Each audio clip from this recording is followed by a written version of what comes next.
Siap Umi.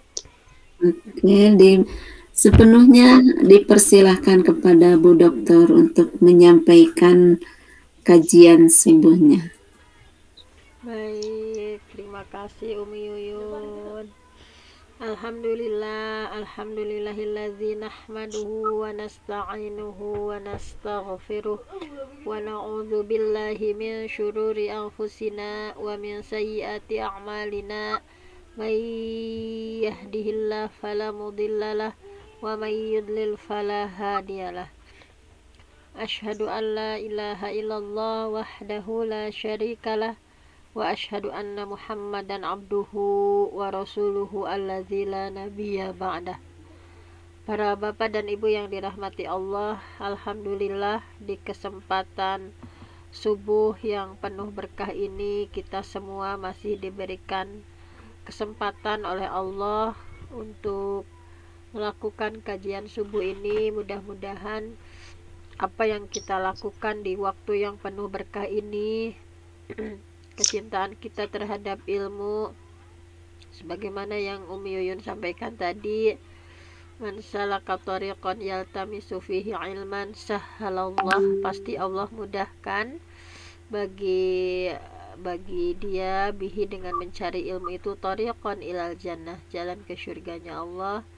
Mudah-mudahan ikhtiar kita menjadi para pencinta ilmu ini menghantarkan kita dibimbing oleh Allah jalan amalan-amalan ahli syurga, dimudahkan untuk melakukan berbagai amalan-amalan ahli syurga. Baiklah, sebagaimana biasanya untuk hari Kamis kita membahas mengenai tafsir pendek ya, tafsir pendek, dan untuk hari ini tidak terasa kita juga sudah sampai pada surah At-Tin.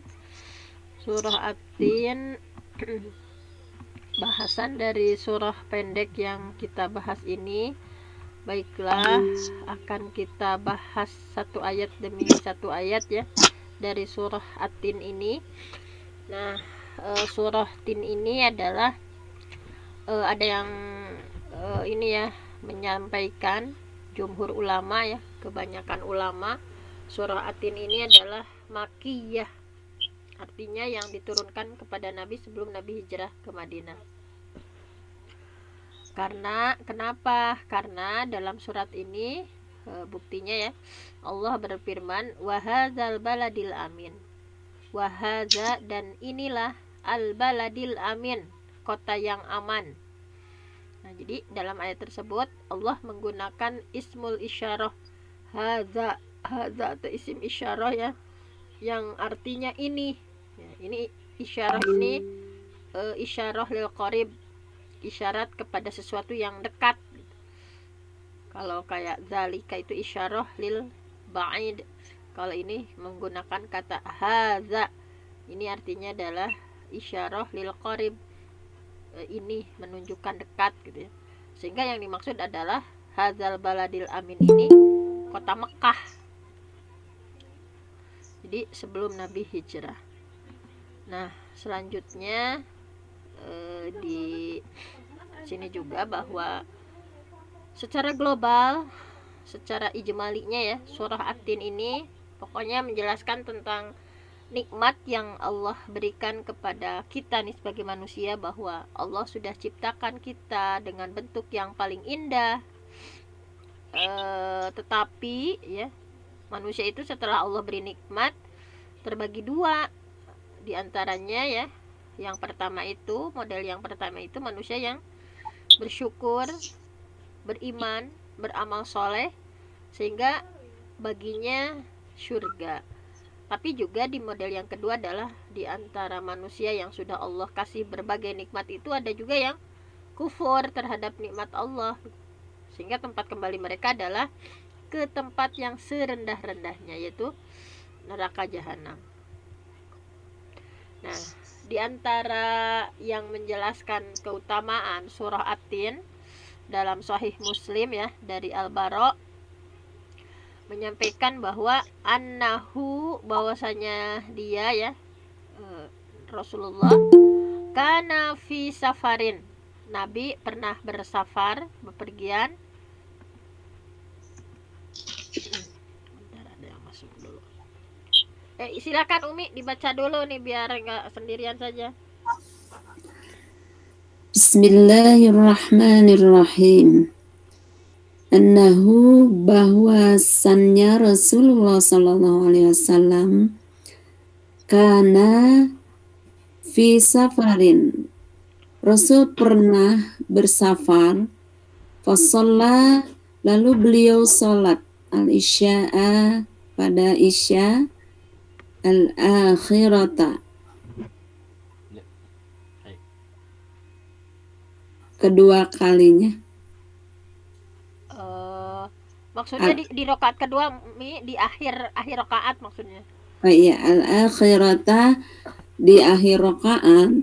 Faqara'a, lalu Rasul membaca fi ihdar raka'ataini, pada salah satu rakaatnya, bitin, surat At-Tin, wazaitun, dan itu sepaket. bitin wazaitun, dengan surat watini wazaitun.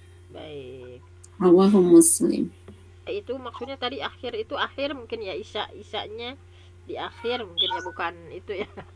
Di rakaat akhir mungkin ya. Rakaat akhir. Iya. Jadi ini salah satu. Tapi kan rakaat kedua kalau ini mah. Iya, suratnya. Jadi akhirnya akhir di sini maksudnya kayaknya agak diakhirkan sholat isanya mungkin ya. Oh iya. Iya kayaknya gitu. Nanti kita lihat lagi keterangannya. Kalau di rakaat akhir mah Al-Fatihah doang ya Bun.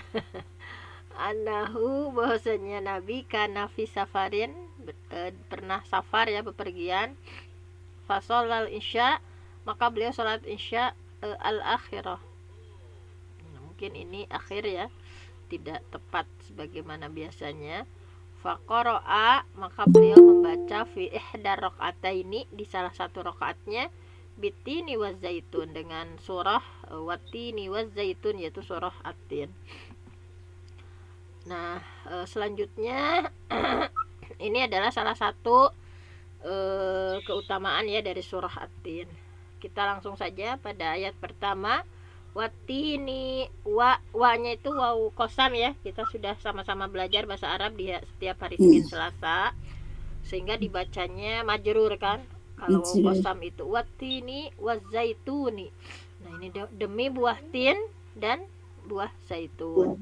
Nah, jadi di sini di antara tafsirnya, pokoknya buah tin itu adalah buah yang tidak dikenal di Mekah dan Madinah gitu ya, di Hijaz gitu. Sehingga penduduk kota Mekah dan Madinah tidak tahu gitu, tidak paham tentang buah tin. Karena buah tin ini tumbuhnya di negeri Syam. Kita tahu negeri Syam itu ada Suriah, ada Libanon, ada Palestina. Bumi Syam itu ya luas. Nah, sebagian ulama menyampaikan bahwa buah tin ini buah yang paling mirip gitu ya, paling mirip dengan buah-buahan yang ada di surga gitu. Sehingga kenapa Allah bersumpah dengan buah tin? Ini menurut Al-Baghawi bahwa karena sebagian dari sifat yang ada, buah-buahan yang ada di surga itu ada di buah tin gitu. Itu sebagai jadi ciri-ciri buah-buahan yang ada di surga itu ternyata ada di buah tin. Di antaranya misalnya kan sifat buah-buahan di surga itu tidak terhalang, jadi gampil diambil gitu ya, gampang dipetik gitu. Dahan-dahannya juga rendah sehingga mudah dipetik. Nah, buah tin juga sama gitu, mudah diambil, tidak perlu manjat dulu ya. Kemudian buah tin juga semuanya tidak ada yang terbuang gitu ya, tidak seperti mangga dikupas dulu, rambutan dikupas dulu, tapi buah tin itu semuanya termakan gitu. Nah, itulah diantaranya persamaan antara, ini menurut para ulama ya, diantaranya persamaan antara buah-buahan yang ada di surga dengan buah tin. Nah, sampai saat ini ya, banyak dokter yang sudah meneliti tentang keajaiban buah tin. yang luar biasa, gizinya tinggi gitu ya, dan bisa menjadi obat. Nah, selain buah tin, Allah juga bersumpah dengan buah zaitun. Nah, buah zaitun itu justru ini lebih menakjubkan lagi gitu ya dari buah tin. Kenapa? Sebentar, ada yang masuk dulu.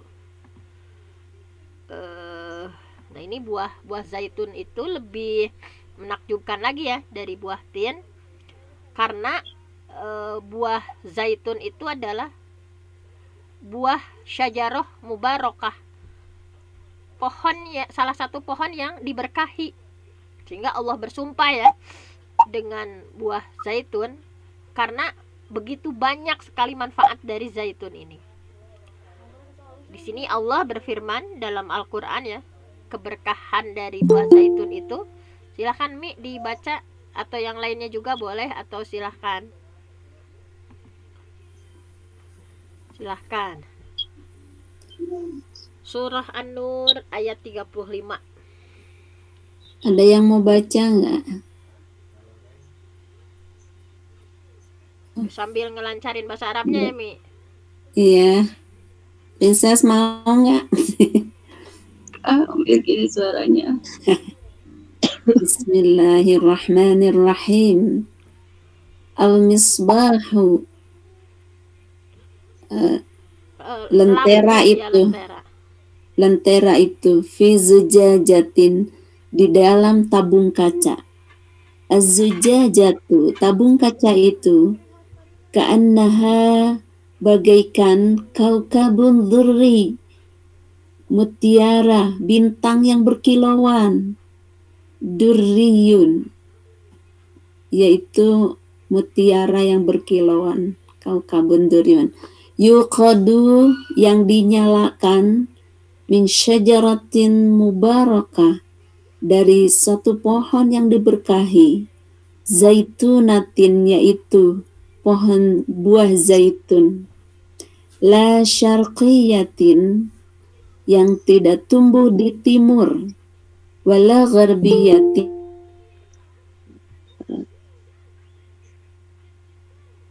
dan tidak di barat Mi. Sebentar, ada yang masuk dulu. Gimana Mi? Wala gharbiyah, dan tidak juga di barat. Umi, baiklah, saya enda lagi ya karena Umi sinyal. Gimana? Oh, keklik. oh keklik. Keklik. Silahkan Umi. Oke. La syarqiyatin, yang tidak tumbuh di timur, wala gharbiyatun, dan tidak pula tumbuh di barat. Yakadu, hampir saja, zaituha, minyaknya itu, yudhi'u, menerangi, walau lam tamsashu nar, walaupun tidak tersentuh api. Ya, subhanallah ya. Nah, ini menjelaskan salah satu keistimewaan buah zaitun ya. Iya, pohon ya, pohon zaitun, pohon yang diberkahi. Ini kan yang menjelaskan tentang Allah itu memberikan cahaya ya kepada langit dan bumi. Nah, itu diumpamakan cahayanya itu seperti ini, sebuah lubang yang tidak tembus, yang di dalamnya ada misbah, ada pelita ya. Al-misbah fi zujajah. Yang pelita itu ada di dalam tabung kaca ya. Az-zujajah ka'annaha kaukabun durriyun. Yang tadi ya, pelita itu dalam tabung kaca, tabung kacanya bagaikan kaukab, bintang berkilauan ya. Durriyun yuqadu. Nah, ini jadi bintang berkilauan yang dinyalakannya itu dengan apa? Yuqadu, dinyalakan min syajaratim mubarakah, dari pohon yang diberkahi, yaitu adalah pohon zaitunatin, yaitu pohon zaitun. Yang pohon zaitun ini la syarqiyah, tidak ada di timur, wala gharbiyah, tidak ada di barat. Yakadu zaituha, yang hampir gitu ya, hampir saja minyaknya saja gitu ya, minyaknya saja. Yakadu zaituha, minyaknya saja hampir apa? Hampir yudhi'u, menerangi gitu ya, walau lam tamsas hunar, walaupun tidak tersentuh api gitu, tetapi sudah menerangi gitu. Jadi cahayanya itu di atas cahaya, pokoknya berlapis-lapis lah cahayanya. Nah, jadi Allah memberi petunjuk kepada cahayanya bagi orang yang Allah kendaki. Nah, jadi Allah perumpamakan bagi manusia gitu ya. Nah, seperti itu. Ini diantara keistimewaan buah zaitun ya, pohon zaitun, buah yang diberkahi. Jadi pohon zaitun itu tumbuhnya di negeri Syam. Tadi kita tahu negeri Syam itu Suriah ya, Lebanon, Palestina itu adalah negeri Syam. Buahnya bisa dimakan, minyaknya juga kayak manfaat. Nah, ini kita udah tahu ya, begitu istimewanya nih minyak zaitun. Bisa digunakan sebagai obat. Sehingga minyak zaitun dan buah zaitun itu sudah menjadi kebutuhan negeri Syam gitu ya, penduduk negeri Syam. Di sini di surah Al-Mu'minun ya, Allah menyampaikan Untubillah minasyaitonirrajim, karena waktunya ya kita baca dulu. Wasyajarah, dan pohon kami tumbuhkan, maksudnya Allah menumbuhkan ya syajarah, pohon yang takhruju min turi Saina, yaitu pohon zaitun itu yang tumbuh dari gunung Sinai. Gunung Sinai, kita tahu gunung Sinai ya, tempat Allah dan Nabi Musa Allah bercakap-cakap ya, langsung wa kallamallahu Musa taklima. Allah langsung memberikan dengan aslinya gitu ya, sehingga Nabi Musa saat itu pingsan. Nah, itu di Tur Saina. Tanbutu biduhni. Nah, tanbutu biduhni wasibaghil lil akilin, yang menghasilkan minyak ya. Ini sibaghil lil akilin, sebagai bahan pembangkit atau meningkatkan selera makan lil akilin ya, orang-orang yang makan. Ini sudah Allah sampaikan. Nah, oleh karena itu di sini nih Allah bersumpah dengan buah tin, buah zaitun, karena kedua-duanya itu istimewa gitu. Kedua-duanya istimewa. Para ulama menyampaikan bahwa Allah bersumpah dengan dua buah tin ini maksudnya untuk mencari perhatian gitu ya, supaya mencuri perhatian gitu ya, Abu Jahal, Abu Lahab, penduduk Mekah lainnya, di mana ayat ini diturunkan. Sehingga begitu mereka mendengar tentang buah tin, kan negeri Syam ya, buah zaitun negeri Syam. Nah, mereka mendengarnya, mereka langsung pikirannya ke negeri Syam, yang merupakan asal dari kedua buah ini. Nah, sehingga didapati ya tafsiran sebagian ulama salaf bahwa di sini Allah bersumpahnya itu dengan negeri Syamnya. Jadi kenapa Allah menyebutkan kedua buah kedua buah tadi ya, tin dan zaitun itu, karena Allah bersumpah sesungguhnya ini dengan tempatnya gitu, maksudnya kata ulama salaf dengan negeri Syamnya. Buktinya ayat selanjutnya Allah bersumpah dengan nama tempat gitu, bukan dengan nama buah gitu. Nah, ini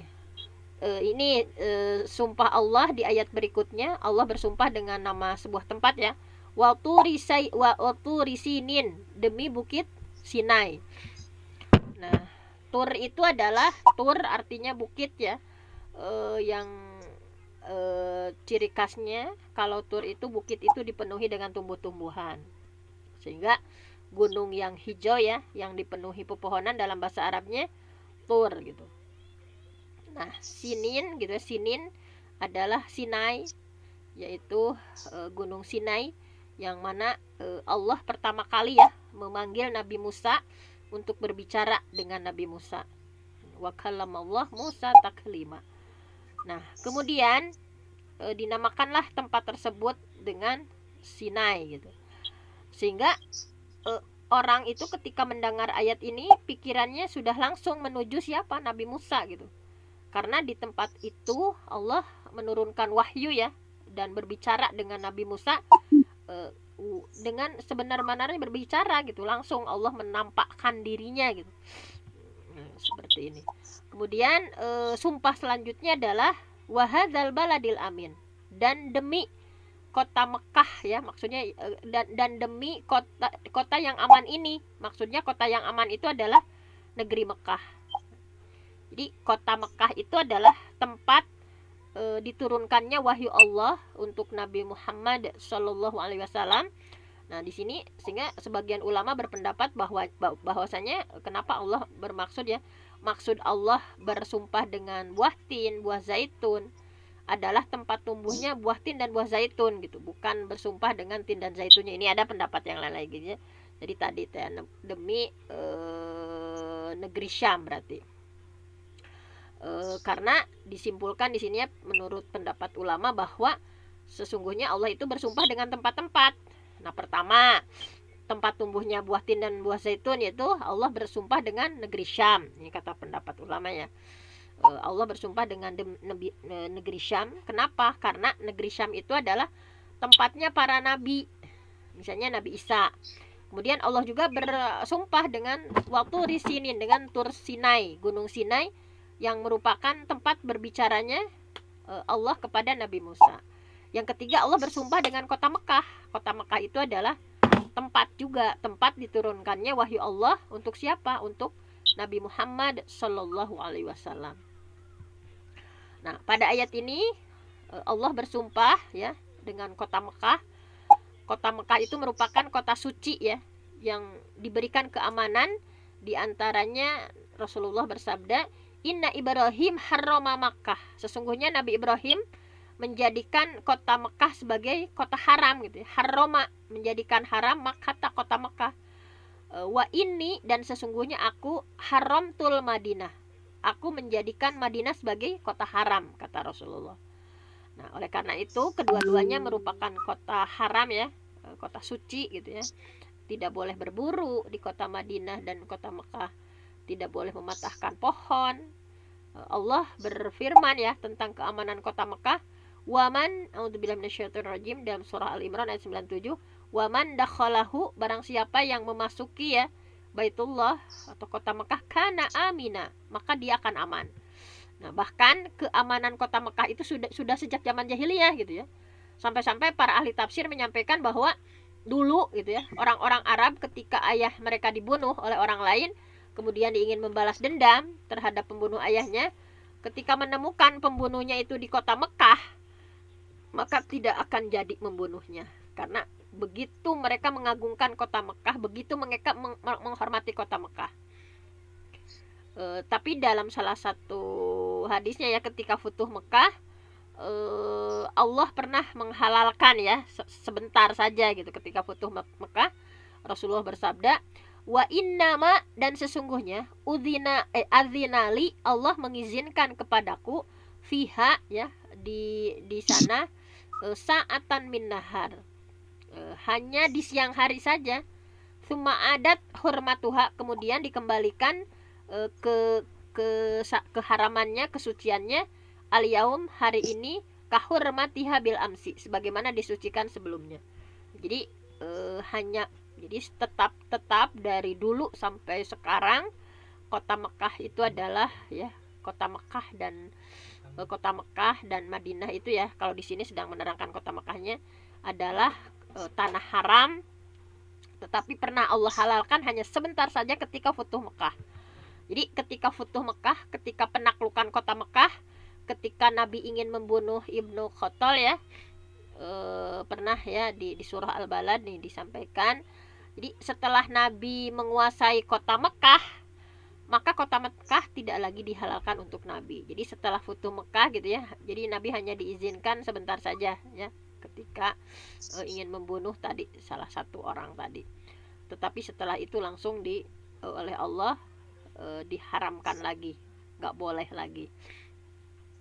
Ini dalam surah ini Allah bersumpah dengan tiga tempat dari para nabi yang berbeda-beda. Nah, ini ada pendapat para ulama, ini menunjukkan bahwa semua nabi itu adalah di atas agama yang satu, yaitu agama tauhid.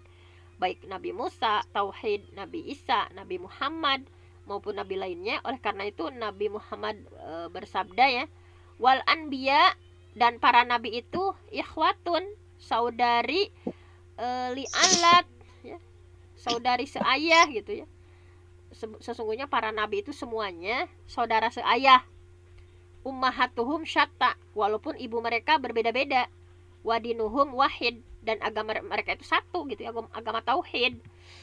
Ketika nah ini para ulama ya, bahwa seluruh agama para nabi itu semuanya adalah menyeru kepada tauhid, menyeru kepada akidah yang sama, walaupun syariatnya berbeda-beda. Jadi semua nabi itu agama tauhid ya, akidahnya sama, walaupun syariatnya berbeda-beda. Nah, di sini di surah Al-Maidah ditegaskan ya, likullin ja'ana minkum syir'atan wa minhaja. Untuk setiap umat, likullin untuk setiap umat, ja'ana ya kami jadikan, minkum di antara mereka, syir'atan aturan, minhaja jalan yang jelas, jalan yang terang. Jadi semua nabi itu muslim, kembali kepada tauhid dan akidahnya sama. Nah ini hati-hati barang siapa yang meyakini bahwa Yahudi hari ini, Nasrani hari ini ya, Islam hari ini itu adalah agama yang sama, itu adalah keyakinan yang batil. Karena Yahudi, Nasrani kan sudah menyimpang, sudah tercampur dengan kemusyrikan. Bahkan Allah mengkafirkan orang Yahudi, orang Nasrani gitu ya. Mereka tergolongnya musyrikina, orang-orang yang musyrik. Nah, ini buktinya di surah Al-Imran. A'udzubillahi minasyaitonirrajim. Makana Ibrahimu Yahudiyan wala Nasraniyan. Karena kan Nabi Ibrahim itu diperebutkan gitu ya. Kata orang Yahudi, ini milik mereka. Kata orang Nasrani, milik mereka. Makana Ibrahim, kata Allah ditegaskan, Nabi Ibrahim itu makana, bukanlah Yahudian, bukan seorang Yahudi, wala Nasraniyan, bukan seorang Nasrani, walakin kana hanifa muslima. Tetapi Nabi Ibrahim adalah seorang yang hanif, yang lurus, muslim, seorang muslim, wa makana minal musyrikin, tidak termasuk orang-orang musyrik. Nah, kemudian ditegaskan juga di surah Al-Baqarah ayat 135, wa qalu, mereka berkata, kunu, jadilah kalian hudan, penganut Yahudi, au nasara, atau penganut Nasrani, tahtadu, pasti kalian akan mendapat petunjuk. Qul, katakanlah, bal, tidak, millata Ibrahim hanifa, tapi kami mengikuti agama Ibrahim yang lurus gitu. Wa makana minal musyrikin, dan dia tidak termasuk golongan orang yang menyekutukan Allah. Nah, jadi itu diantaranya ya. Kemudian intinya pesan dari ini adalah ketika menganggap semua agama sama ya, seperti orang-orang liberal sekarang sampaikan, semua agama itu baik, semua agama itu sama, membenarkan semuanya, itu adalah orang-orang liberal ya, propagandanya seperti itu. Mereka mengatakan bahwa surga itu bukan hanya milik orang Islam saja, Yahudi, Nasrani juga akan masuk ke dalam surga gitu. Nah, dengan propaganda seperti itu sehingga dibantah di sini, seandainya semua masuk surga, maka untuk apa Nabi Muhammad diutus dan diturunkan gitu ya? Untuk apa Al-Quran diturunkan? Untuk apa Nabi memerangi Yahudi? Untuk apa Nabi memerangi Nasrani? Untuk apa Allah mengkafirkan orang-orang Nasrani? Di sini Allah jelas-jelas mengkafirkan orang Nasrani ya. A'udzubillahi minasyaitonirrajim. Laqad kafarol lazina, dan sungguh kafir, sungguh kufur bagi orang-orang yang qalu, mereka berkata, innallaha huwal masih ibnu Maryam, sesungguhnya Allah itu adalah Al-Masih ibnu Maryam. Wa qala Al-Masih, padahal Nabi Isa-nya sendiri berkatanya seperti ini, ya Bani Israel, wahai Bani Israel, wa'budullah, kalian harus ibadah kepada Allah, Rabbi, Tuhanku, wa rabbakum, dan Tuhan kalian, innahu mayusyrik billah faqad haramallah al-jannah, barang siapa yang musyrik kepada Allah, maka sudah diharamkan baginya surga, wa ma'wahun nar, dan tempat dia neraka gitu. Wa ma lidzalimina min ansar, dan tidak ada penolong bagi orang-orang yang zalim. Laqad kafara, dan sungguh sudah kufur, alladzina qalu, mereka yang mengatakan, innallaha salisu salasah, sungguhnya Allah itu trinitas gitu ya. Wa ma min ilahin illa ilahu wahid, tiadalah ilah kecuali Tuhan yang satu. Nah ini ya, subhanallah. Nah ini jadi Allah sendiri sudah menyampaikan seperti ini itu ya. Kita langsung ke sini, sehingga nah di sini ya, ketika meyakini, hati-hati ketika meyakini Yahudi dan Nasrani masuk surga gitu ya, itu adalah keyakinan yang batil. Sesungguhnya ini adalah salah satu bentuk kekufuran kepada ayat-ayat Allah. Nabi juga bersabda gitu ya, waladzi nafsi Muhammad, demi zat yang jiwa Muhammad biyadihi ada di tangannya, la yasma'u bi, tidak, la yasma'u bi ahadun min hadhil ummah, tidak seorang pun dari umatku yang yasma, yang mendengar, Yahudi, baik itu Yahudi wala Nasrani, dan juga Nasrani, summa yamut, kemudian dia meninggal, walam yu'min, dan dia belum beriman, billadzi ursiltu bihi, dengan risalah yang aku sampaikan, illa kana min ashabin nar, kecuali dia itu pasti masuk ke dalam neraka. Nah, ini sudah ditegaskan dalam riwayat Muslim ya. Yahudi Nasrani yang tidak mengimani seruan Nabi Muhammad, ketika dia meninggal, maka tempatnya adalah penghuni neraka. Nah, jadi di sini hanya ingin menegaskan saja bahwa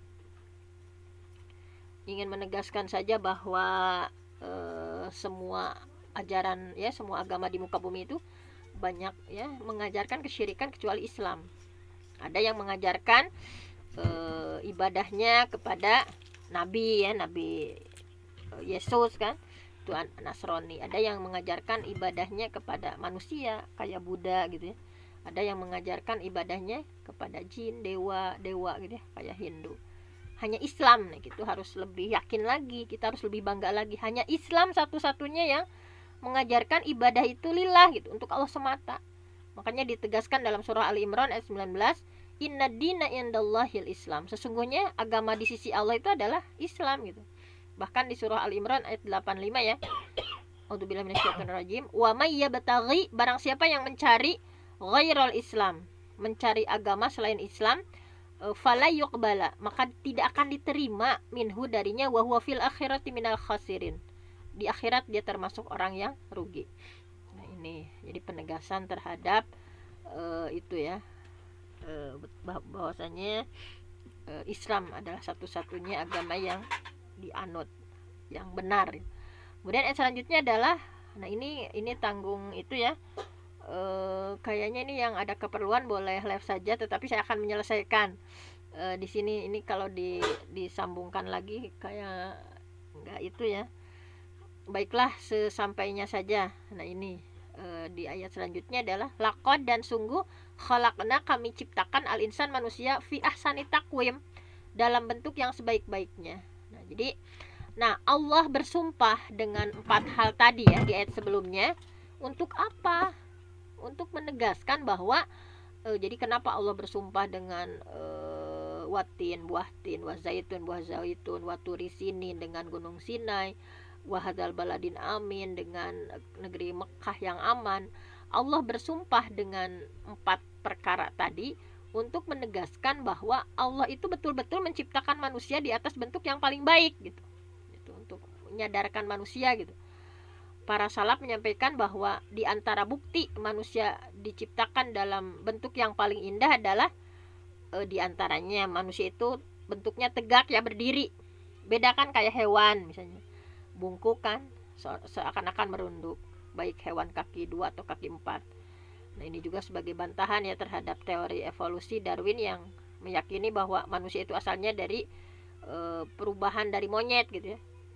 Kalau seandainya teori evolusi itu benar, pasti monyet sekarang itu bentuknya berbeda dari monyet yang dulu. Tapi kenyataannya kan tidak ada perbedaan antara monyet ratusan atau ribuan tahun lalu dengan monyet yang sekarang. Oleh karena itu pemahaman sepertinya adalah pemahaman yang batil. Karena sesungguhnya manusia itu sejak awal diciptakannya itu yaitu dari Nabi Adam gitu. Sudah dalam bentuk fi ahsani taqwim, dalam bentuk yang terbaik. Di antara bukti lain gitu ya, bahwa manusia itu adalah fi ahsani taqwim, dalam bentuk yang terbaik itu, manusia makan dengan tangan, berbeda dengan hewan. Ini sebagai apa ya, sebagai renungan kita ya, bahwa lihat hewan makannya juga langsung dari mulutnya. Tapi subhanallah, tangan manusia itu fungsinya banyak gitu ya, yang tidak bisa dilakukan oleh hewan. Kemudian Allah menjadikan manusia juga memiliki akal yang cerdas. Berbeda dengan hewan, tidak ada satupun dari hewan yang secerdas manusia gitu.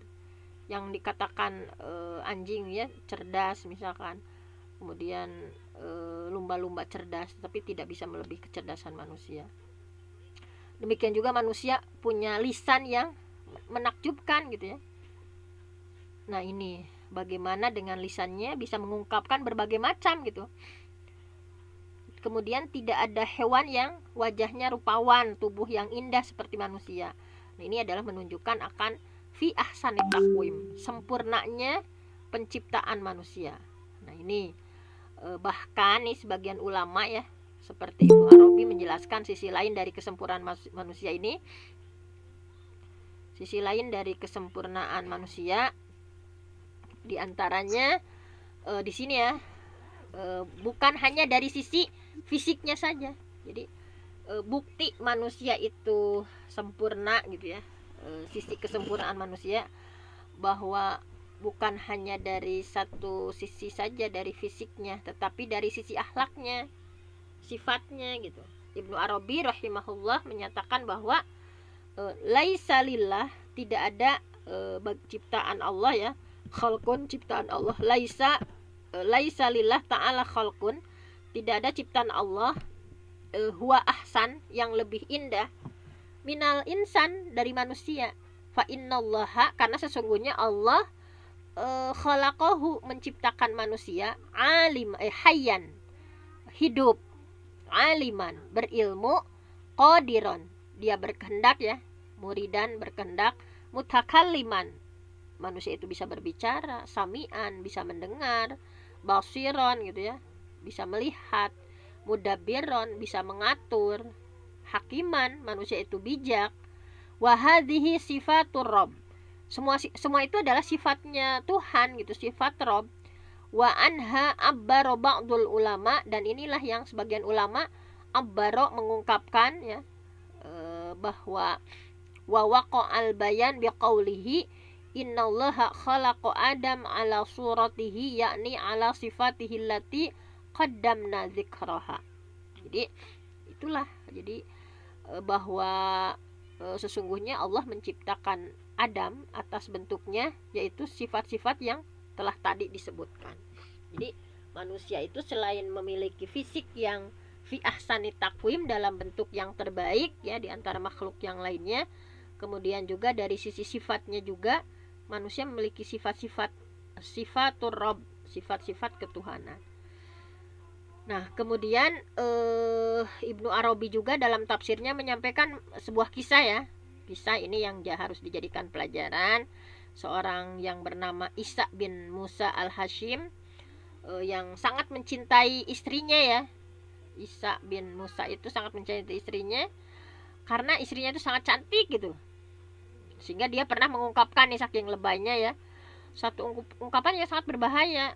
Dia mengatakan kepada istrinya, wahai istriku gitu ya, jika kamu tidak lebih indah daripada rembulan, maka aku akan ceraikan kamu talak 3.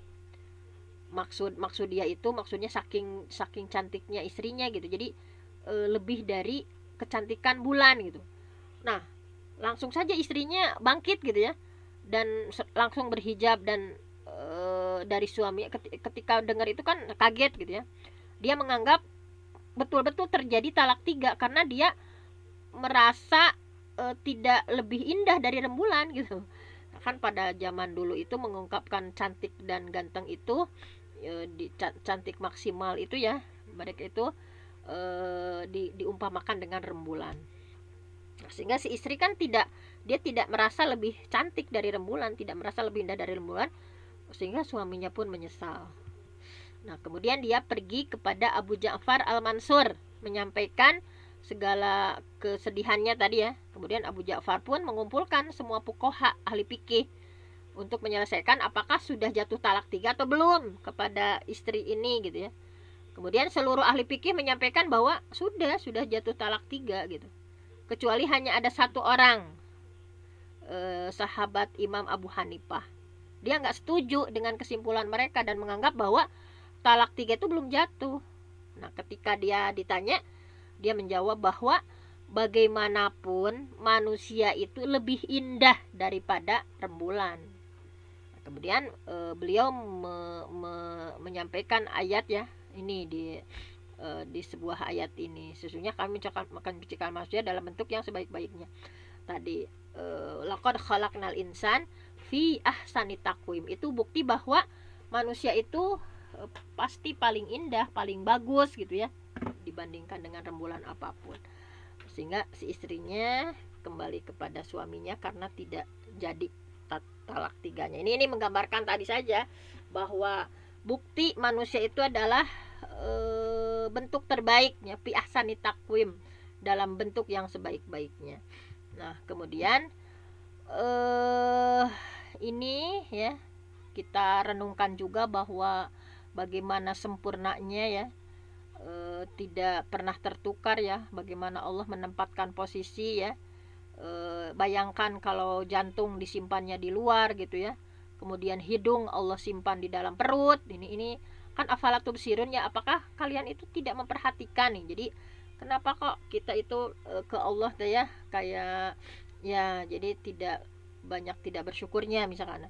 Ini bayangkan saja Allah itu subhanallah saking sempurnanya kita manusia ya, fi ahsani taqwim, dengan kemahaan Allah itu kita bayangkan pami jantung gitu ya di luar tubuh, hidung ada di dalam perut misalnya, mata di bawah misalnya, tidak seperti yang kita rasakan sekarang.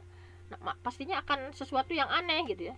Makanya manusia itu harus bersyukur atas kesempurnaan dia gitu, atas kesempurnaan yang Allah sudah beri. Dalam surah Az-Zariyat ya, wa fi anfusikum, dan pada diri kamu sendiri gitu ya, afala tubsirun, apakah kamu tidak memperhatikan gitu. Jadi nggak usah jauh-jauh gitu ya mengamati yang lain-lain, cukup kita mengamati organ tubuh kita gitu ya. Kita akan tahu betapa sempurnanya gitu tubuh manusia yang Allah sudah ciptakan. Nah, ini apalagi dokter lebih paham ya. Kita renungkan saja. Nah, di sini kita disuruh merenung ya. Jumlah saraf mata saja ini yang kecil-kecil dulu ya, jumlah saraf mata menuju ke otak. Ini kan ibarat kabel-kabel kecil yang mengantarkan informasi ya dari kamera, nih mata ada kameranya menuju komputer otak. Sebagian dokter menyampaikan bahwa jumlah kabel saraf mata itu ada 20 juta, yang setiap saraf itu punya fungsi tersendiri ya, membantu penglihatan sehingga menjadikan pandangan menjadi tajam dan detail gitu. Ada saraf yang ini warnanya kuning, ini warnanya pink gitu ya.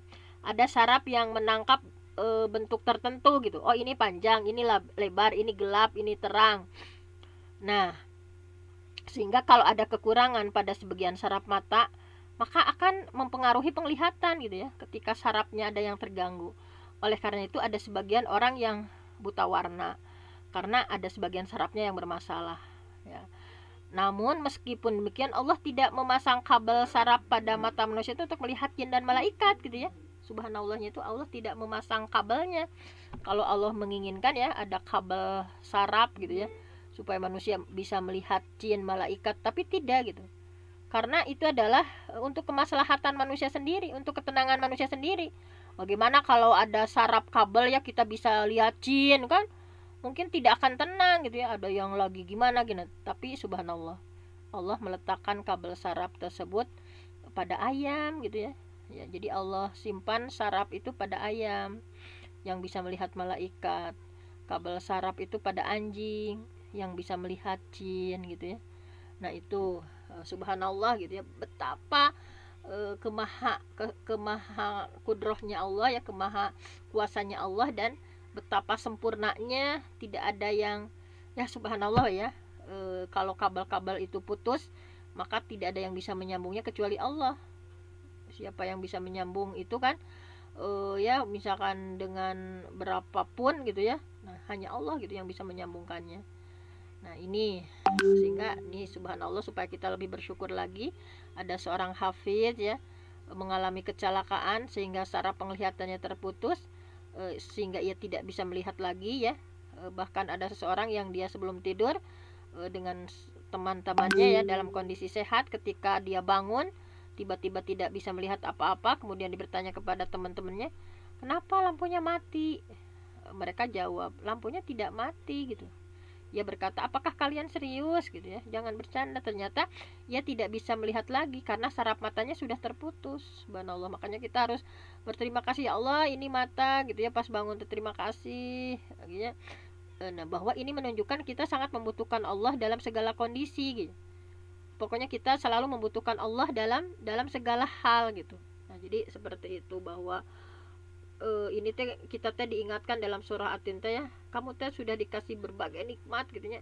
Sok pikiran nya misalkan nikmat mata saja, kita baru menceritakan hanya nikmat mata saja sudah segitunya gitu ya. Nah, apalagi yang lain-lainnya gitu. Jantung belum ke apa-apa gitu ya. Summa radadnahu asfala safilin. Nah, sudah Allah ciptakan dengan sebaik-baiknya, yang harus disyukuri itu summa radadnahu. Kemudian kami kembalikan dia ya asfala safilin, ke tempat yang paling rendah. Nah, ini bahwa inti pembicaraan surah At-Tin itu, bahwa kenapa Allah bersumpah dengan berbagai hal tadi, intinya mengingatkan kita sebagai manusia bahwa Allah itu sudah menciptakan manusia dengan bentuk terindah, tapi Allah mengembalikan mereka itu ke tempat yang serendah-rendahnya. Hal itu karena mereka kufur kepada nikmat Allah gitu. Di sini ada dua pendapat ya tentang tafsir asfala safilin, tempat yang serendah-rendahnya itu. Di antaranya pendapat pertama ya, ini menurut At-Tabari, bahwa asfala safilin ini adalah maksudnya akan dikembalikan ke masa tua gitu ya. Tempat yang rendah itu adalah pikun. Ini menurut At-Tabari, asfala safilin itu kami akan kembalikan manusia ke dalam kepikunan. Jadi seakan-akan Allah mengingatkan manusia bahwa mereka telah diciptakan dengan tubuh yang indah, dengan tubuh yang kuat, tetapi suatu saat manusia akan dikembalikan kepada masa tua yang pikun gitu. Dimana yang sudah tua itu kadang kan kembali lagi sikapnya ke anak-anak, lupa, maunya marah-marah. Nah, ini menunjukkan bahwa Allah yang mengatur setiap berbagai kehidupan manusia. Seseorang tidak bisa dengan pengen muda terus gitu ya. Ketika Allah membuatnya sudah jadi tua, lemah, pikun, dia pula lah Allah yang membangkitkan manusia setelah dia meninggal. Nah, ini pendapat kedua, asfala safilin ini adalah, kalau Ibnu Katsir, yang maksud asfala safilin ini adalah neraka jahanam. Jadi setelah Allah dengan sebaik-baik bentuk ya, kemudian Allah kembalikan ke dalam neraka jahanam. Dalam surah ini Allah menyebutkan tentang orang kafir yang Allah berikan nikmat tubuh yang sehat, akal yang cerdas, badan yang kuat, tetapi mereka kufur kepada Allah, tidak mau bersyukur kepada Allah, sehingga Allah mengembalikan mereka ke neraka jahanam, yaitu neraka yang paling dasar. Nah, ini menurut Ibnu Katsir mah dikembalikannya itu karena kekufurannya ke dalam neraka. Kalau tadi mah Imam At-Tabari mengembalikan manusia itu atas kekuasaan Allah menjadi pikun gitu ya, menjadi tua. Nah kecuali siapa yang tidak dikembalikan ke asfala safilin itu? Ila ladzina amanu, kecuali orang beriman, wa amilus solihat, beramal soleh, falahum ajrun ghairu mamnun, maka bagi mereka pahala yang tidak ada putus-putusnya. Ini pendapat pertama ya pada tafsir ayat ini. Maka kalau yang kita meyakini, misalkan bukan meyakini ya, jika didasarkan pada pendapat pertama tadi bahwa manusia sudah akan dikembalikan tua ya, menjadi pikun, dia adalah orang, tapi walaupun dia dikembalikan dalam keadaan tua, tetapi orang tersebut beriman, orang tersebut beramal soleh gitu ya di masa mudanya, maka dia akan tetap mendapatkan pahala ya sebelum dia pikun gitu. Nah, ini maksudnya seperti kalau berpendapat pada Imam At-Tabari bahwa manusia akan dikembalikan ke pikun, walaupun dia tidak sholat, kan namanya pikun tidak saum karena kepikunannya, maka dia tetap mendapatkan pahala itu gitu, bahkan pahalanya terus mengalir gitu. Nah, ini adalah pahala terbaik yang ia lakukan ketika masih mudanya, ketika dia sehat, ketika dia masih kuat gitu. Ini pendapat Imam At-Tabari ya. Misalnya ini sesuai dengan hadis dari Bukhari, idza maridul abdu gitu ya. Ini Imam At-Tabari berpendapat ke hadisnya ini, idza maridul abdu, ketika seorang hamba sakit, au safaro, atau dia bepergian ya, perjalanan jauh, kutibalahu mislu makana ya'malu muqiman sahihan, maka dicatat bagi dia itu pahala sebagaimana kebiasaan dia ketika mukim, ketika dia sehat gitu kan. Kalau sakit nggak bisa anu. Nah maka catatan pahalanya itu maka nayak malu muqiman sohihan, akan dicatat sebagaimana biasanya dia berlaku ketika dalam keadaan mukim di tempat sohihan, dalam keadaan sehat. Nah ini pendapat para ulama ya. Sehingga orang yang sedang safar kemudian tidak, kan dia lagi safar kan, jamak kosor misalnya tidak sholat rawatib, atau lagi sakit dia nggak saum, tidak bisa sholat malam gitu ya, maka tetap dia dapat pahala sebagaimana dia suka melakukannya ya ketika mukim, ketika tidak bersafar atau dalam kondisi sehat, setiap malamnya dia tahajud gitu ya. Begitu juga dengan seorang yang masa mudanya rajin ibadah gitu, maka ketika pikun dia tetap dapat pahala meskipun dia tidak bisa lagi ibadah seperti muda dulu gitu.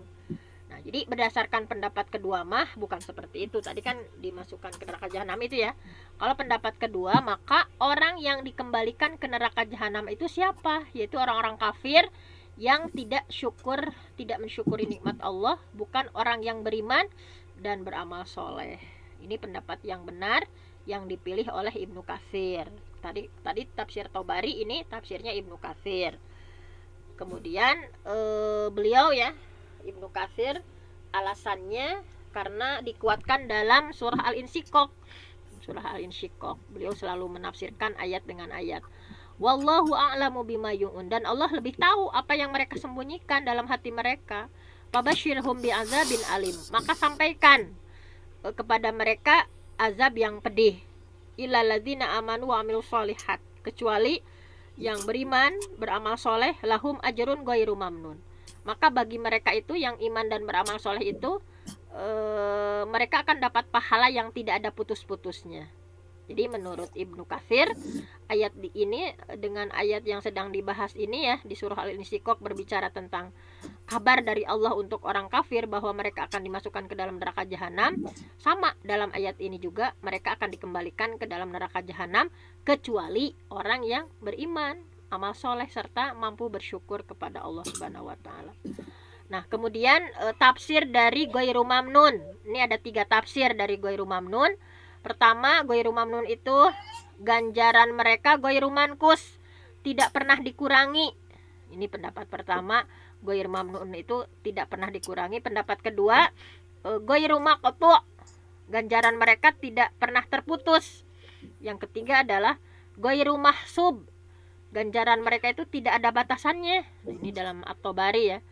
Ini ganjaran yang Allah siapkan di surga nanti ya, bahwa Allah berfirman dalam surah Fussilat, nahnu auliyaukum, bahwa kami itu adalah pelindung kalian fil hayati dunia, dalam kehidupan dunia, wa fil akhirah, walakum fiha ma tashtahi anfusukum walakum fiha ma tad'un. Kalian memperoleh apa yang kalian inginkan dan kalian memperoleh apa yang kalian minta gitu. Demikian nikmatnya surga ya, tidak berkurang, tidak terputus, tidak terbatas. Apapun yang diinginkan oleh para penghuni surga, Allah langsung siapkan seketika. Bahkan dalam hadis kudusinya ya, a'dadtu li'ibadis sholihin, aku sudah siapkan untuk hamba-hambaku yang solih kenikmatan surga itu ya, mala ainun ra'at wala udhunun sami'at wala khatara ala qalbin bashar. Jadi surga itu yang belum pernah dilihat oleh mata, belum pernah didengar oleh telinga, belum pernah terlintas dalam hati manusia. Pokoknya Allah udah siapkan yang sebaik-baiknya. Nah ini sedikit lagi, fama yukadzibuka ba'du biddin. Maka gitu, apa yukadzibuka ba'du biddin, apa yang menyebabkan mereka itu mendustakan yukadzibu ba'du biddin, tentang hari pembalasan ya. Sudah dijelaskan sama Allah demikian detail gitu ya, kenapa kok mereka itu masih mendustakan hari pembalasan gitu. Nah, jadi kak di sini yukadzibuka ini para ulama berbeda pendapat. Pendapat pertama, kak di sana itu kembali ke orang kafir. Kalau kaknya domirnya kembali orang kafir, sehingga maknanya apa yang menyebabkan engkau orang kafir mendustakan hari kiamat gitu. Kenapa kalian kok menyebabkan, apa yang menyebabkan kalian orang kafir mendustakan hari kiamat, hari pembalasan? Padahal Allah sudah dikasih kenikmatan kalian tanya dan dikasih bentuk yang sebaik-baiknya. Pendapat kedua, kak di sana itu kembalinya ke Nabi Muhammad. Sehingga kalau kak di sana kembalinya ke Nabi Muhammad, maka tafsirnya fama yukadzibuka ba'du bidin. Maka apa yang membuat mereka mendustakan engkau wahai Muhammad? Jadi ini kembalinya, maka apa yang membuat mereka ya orang-orang kafir, orang musyrik mendustakan engkau wahai Muhammad?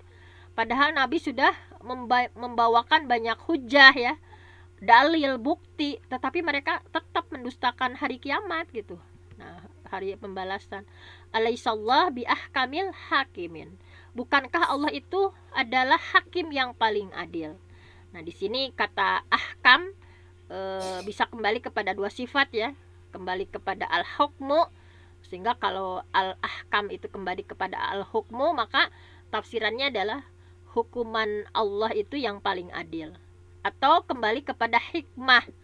Kalau kembali kepada hikmah, bahwa ahkam di sana kembali kepada hikmah, bahwa hakim yang paling hikmah. Jadi hukum Allah lah yang paling adil. Tidak mungkin Allah menyamakan ya dua manusia, yang satu rajin ibadah, satu ya amal soleh, tidak pernah melakukan maksiat, tidak menzalimi orang lain, yang satunya rajin maksiat, senang menzalimi orang lain, malas ibadah. Nah, sesungguhnya Allah itu adil. Pasti Allah akan membedakan di antara kedua tipe manusia ya di surah Atin ini. Demikian juga sifat Allah yang maha hikmah gitu ya, maha bijak. Nggak mungkin Allah memutuskan suatu hukum kecuali ada hikmah yang terbaik di balik hukum itu gitu. Yang bisa jadi hikmah tersebut manusia ketahui ya, ada juga yang tidak diketahui. Kayak perintah, banyak ya perintah kenapa babi haram misalkan karena cacing pita dan sebagainya gitu. Kenapa ketika dijilat anjing itu kenapa yang ketujuhnya harus dengan tanah? Ternyata ada hikmahnya. Ternyata air liur anjing itu berbagai, ketika diteliti ya, berbagai jenis kayak kuman itu ya terlihat dengan jelas. Kenapa kucing itu kok Nabi ya bahkan membolehkan berada di tengah-tengah kita ya, ngukut ucing mah gitu ya, karena air liur kucing itu bersih, itu nggak seperti air liur anjing yang ketika membersihkannya harus 7 kali dan ke-7 kalinya harus dengan tanah. Nah, itu banyak sekali hikmah gitu di balik itu gitu ya. Di sini misalnya Asadi menyampaikan bahwa fahal taqtadi hikmatuhu, apakah konsekuensi hikmah Allah itu adalah ayat terukal khalqu sudah layu maruna walayun hauna walayusabuna walayuaqabun. Ini pertanyaannya, apakah konsekuensi hikmah Allah adalah Allah ciptakan manusia kemudian dia biarkan begitu saja tanpa perintah, tanpa dilarang, tidak diberi pahala, tidak diberi hukuman? Jawabannya tentu tidak ya. Allah pasti akan membangkitkan mereka itu untuk bagaimana dia mempertanggungjawabkan perbuatan mereka di dunia gitu. Oleh karena itu ya, kita sebagai orang beriman ya, mudah-mudahan mampu menjadi orang yang abdan syakuro, hamba yang bersyukur, menggunakan segala nikmat ya, keindahan yang ada di tubuh kita itu untuk apa? Untuk ketaatan kepada Allah semata. Menggunakan matanya melihat sesuatu yang Allah halalkan, lisan kita mengucapkan ucapan-ucapan kalimah thayyibah, basah dengan kalimah-kalimah thayyibah, tidak digunakan untuk maksiat, membangkang perintah Allah gitu ya, sehingga nanti bisa menjadi sebab dikembalikan ke tempat yang serendah-rendahnya, yaitu neraka jahanam. Mohon maaf ini selebihnya juga setengah jam ya, karena memang tanggung gitu ya, ini tanggung kalau dibesokkan itu kayak nggak gimana gitu. Iya. Mohon maaf, yang benar datangnya dari Allah, yang salah dari saya sendiri. Aku qauli hadza wa astaghfirullah li wa lakum. Wassalamualaikum warahmatullahi wabarakatuh. Waalaikumsalam warahmatullahi wabarakatuh. Masya Allah, mumtazah untuk Bu Dokter. Ilmu yang sangat berguna, yang bisa menambah wawasan hazanah keislaman kita. Jazakillah khairan kathiran, barakallah fiik. Semoga kebermanfaatan, keberkahan ilmu semakin bertambah untuk kita semua, amin ya Allah ya rabbal alamin. Dan permohonan yang sangat, kalau boleh di-share PPT-nya, itu adalah dokumen terpenting bagi kami. marilah kita tutup kajian pagi ini, pertemuan kita pagi ini dengan bacaan hamdalah, doa kafaratul majlis, dan istighfar 3 kali. Astaghfirullahaladzim, astaghfirullahaladzim, astaghfirullahaladzim. Subhanakallahumma wa bihamdika asyhadu an la ilaha illa anta astaghfiruka wa atubu ilaik. Allahumma bika asbahna wa bika amsayna wa bika nahya wa bika wa ilaika